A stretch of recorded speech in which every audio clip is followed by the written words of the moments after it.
ನಮಸ್ಕಾರ ಸ್ನೇಹಿತರೆ ನಾನು ಇವತ್ತು ಸ್ಕಾಲರ್ಶಿಪ್ ಬಗ್ಗೆ ಮಾತಾಡ್ತಿದ್ದೀನಿ ಅಂದ್ರೆ SSP ಬಗ್ಗೆ ಮಾತಾಡ್ತಿದ್ದೀನಿ.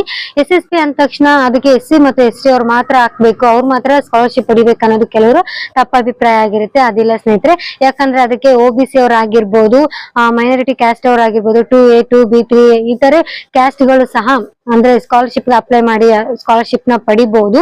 ಅದು ಹೇಗೆ ಮತ್ತೆ ಯಾವ್ಯಾವ ಕ್ಯಾಸ್ಟ್ ಅವ್ರು ಯಾವ್ಯಾವ್ದಕ್ಕೆ ಅಪ್ಲೈ ಮಾಡ್ಬೇಕು ಮತ್ತೆ ಡಾಕ್ಯುಮೆಂಟ್ಸ್ ಏನೇನ್ ಇರ್ಬೇಕು ಮತ್ತೆ ಎಲಿಜಿಬಿಲಿಟಿ ಏನೇನ್ ಇರ್ಬೇಕಂತ ನಾನು ಯೂಟ್ಯೂಬ್ ಚಾನಲ್ ಸಂಕ್ಷಿಪ್ತವಾಗಿ ತಿಳಿಸಿದೀನಿ, ಹೋಗಿ ನೋಡಿ ಅಂತ ಹೇಳ್ತೀನಿ. ಹಾಗೆ ಕೊನೆ ದಿನಾಂಕ ಬಂದು 29/11/2025 ಆಗಿದೆ. ಇನ್ನು 2 ದಿನದಲ್ಲಿ ಸಮಯ ಮುಗಿಯುತ್ತೆ, ಹೋಗಿ ಆದಷ್ಟು ಬೇಗ ಹಾಕಿ.